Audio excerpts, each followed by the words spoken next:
I know they're going back and forth. I don't know. Yeah, I don't think they would matter. If he wants to make some money, Floyd wants to make some money. It's not about the number.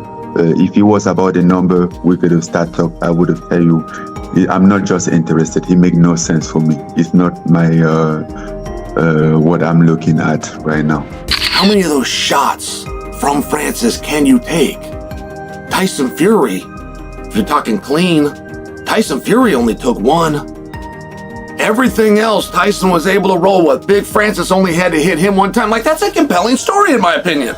Mike Tyson stated that the potential matchup between Jake Paul and Francis Ngannou may not be the most balanced or logical fight, yet it would still attract massive attention and generate huge profits.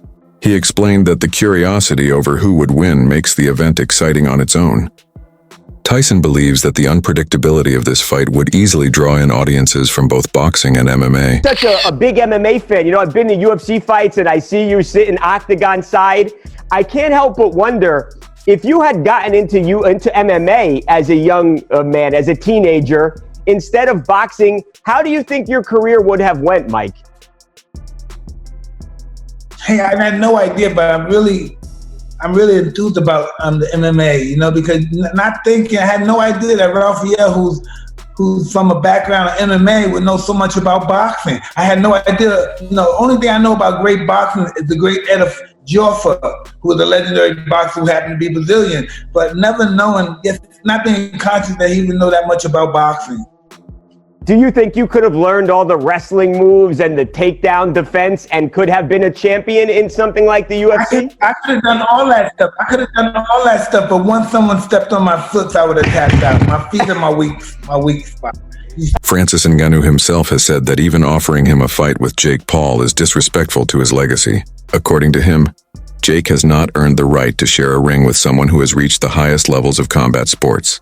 Ngannou added that such an offer shows how entertainment has drifted far away from real, professional fighting. I want you to fight Jake to replace Javante. I'm like, who's Jake? You know, like, I was so confused, you know, like, I wasn't expecting that at all. And he said, yeah, Jake Paul, you know, he's fighting. And I'm like, no, bro, come on. Don't disrespect me like that. And then they even say like, they even come out after and say, and what if the number are good? He sent out some number. I'm like, it's not about the number. If it was about the number, we could have started up. I would have tell you, I'm not just interested. It make no sense for me. It's not my Chael Sonnen reacted to the idea of Jake Paul facing Francis Ngannou with a mix of amusement and curiosity. He said the matchup would be interesting, not because it would be competitive, but because it would reveal how well Jake can endure punishment. Sonnen pointed out that Tyson Fury, one of the toughest heavyweight champions, was knocked down by just one clean punch from Ngannou. If Fury, who is much larger and far more experienced than Jake, struggled to withstand Ngannou's power, then Jake could be in serious danger. Sonnen added that while Jake's confidence is entertaining, facing someone like Ngannou is an entirely different level of risk. This story that Nikista's offering him the fight, but he's just not hearing it that way. Like, all right, you said you need help, and you called me, and I'm happy to help you, but you know what is it that I can do? So when Francis finally realizes it, he not only says no, he says he was offended. He said, Jake, you want me to fight Jake? Jake who? I said, Jake Paul. He said, that makes no sense. That's the last thing I would want to do right now. It's the last thing that I'm looking for. And, all right. Now, that is a good and comical story. And I think that Jake Paul deserves a lot of credit for that. I would have really liked if that match would have gotten booked. I mean, I think that would just solve so many problems from a storyline perspective. And there's this story going on out there that and it has to do with courage. Now, how you ever question a combat athlete's courage, I think, is hard. How you ever question a boxer's courage, right? Where you've only got two things you can do, and they're both involve bludgeoning. You can't even grab a hold of the guy or try to squeeze him. You can only bludgeon and be bludgeoned back. I think you're got an uphill battle to question somebody.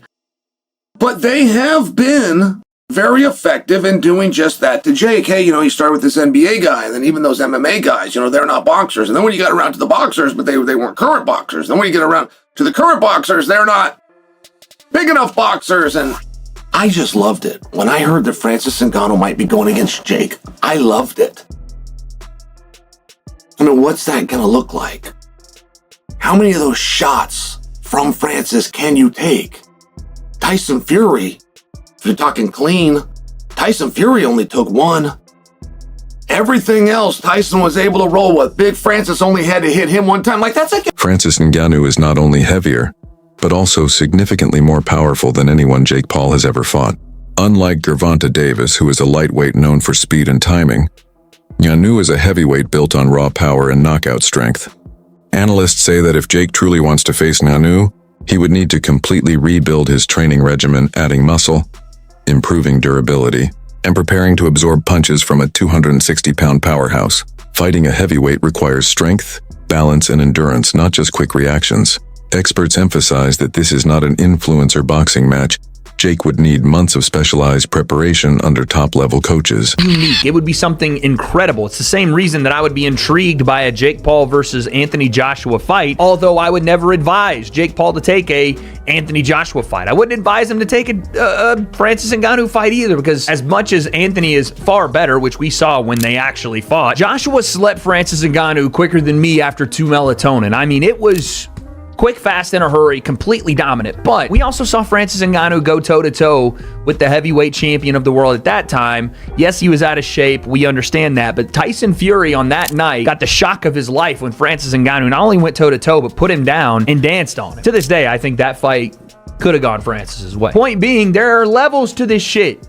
Not just in boxing, but in combat in general. And the size difference Francis would have over Jake would be incredible, but it would have been a great event. And a lot of people would have tuned in. Francis, though, is saying that's not happening. How can they go from Gervonta Davis to Francis Ngannou? Gervonta Davis is a fantastic boxer, but and is a one-shot knockout artist. But come on, the weight different and everything, it make no sense. It's a good point. I mean, obviously, Francis is right about the weight difference, but it's a good point in general for what do you do next? Jake has sparred guys like Shakur Stevenson, Ray Ford, Montana Love to try to prepare for Tank Davis. And even if you book this fight on December 12th or December 19th, that's still a completely different fight than you were going into. Completely different matchup, size-wise, skill-wise, the things that you're going to need to even try to compete if it's someone like a Francis Ngannou or even an Andre Ward or whoever else, not just the fight styles. Boxing analyst and former champion Tim Bradley revealed that the cancellation of the Jake Paul versus Gervonta Davis fight impacted far more than just the fighters. Promoters, broadcasters, marketing teams, and sponsors all suffered financial losses. The fight was expected to generate millions from pay-per-view and sponsorship deals. However, due to Tank's ongoing legal issues, networks and sponsors pulled out to avoid brand damage. Bradley explained that this situation highlights how fragile the business side of boxing can be. When a fighter's public image collapses, everyone who invested loses. Speed on Tank real quick. You gotta be the dumbest dude, in the history of boxing, bro. $40 million, dog, down the drain. You gotta be the dumbest dude I've ever seen in the history of boxing, bro. Seriously. I'm like, $40 million, bro. Wealth. Literally wealth, bro. Going down the drain. I don't understand it. I can't make I don't understand it. But I'll tell you this. MVP promotions, whatever the hell y'all call it, most valuable promotions, shit, more like rookie promotions. Yeah, more like rookie promotions. You didn't know what you were dealing with. You had no clue. This has always been down Tank's alley, man. Now, let me just say one thing. You innocent until proven guilty. Ain't no charges been pending on Tank at all. But I'm just saying, this has always came up within the last few fights of Tank's career. Yeah, it has. And MVP, more like RP, Rookie Promotions. Yeah, y'all should have had a backup plan. You should have had a backup fighter. Yup. You live and you learn. Oh, absolutely. You live and you learn. You should have had a plan B, just in case this man, Tank Davis, don't show up. Yeah. That's what you should have done. Now you're looking like idiots. You know, I heard through the grapevine the joint wasn't even selling. Yeah, because everybody's tired of your bull crap, Jake Paul. Yeah, everybody's tired of that. Former UFC heavyweight champion Daniel Cormier criticized Jake Paul for calling out Francis Ngannou, saying boxing and MMA require completely different skill sets. Cormier pointed out that Jake has never fought a truly experienced professional boxer. Most of his opponents have been retired athletes or MMA fighters. Meanwhile, Ngannou just went toe-to-toe with Tyson Fury and nearly won. Cormier believes Jake is seeking publicity rather than competition. He warned that Ngannou's punching power in boxing is even more dangerous than in MMA, and that stepping into the ring unprepared could result in a quick and painful defeat for Jake. Right? Boxing is much different than mixed martial arts. The target audience might be the same, but the demographics different. The places where people are brought up are different. There's bigger entourages in boxing. It's just a different world in boxing. We've known that from the very beginning.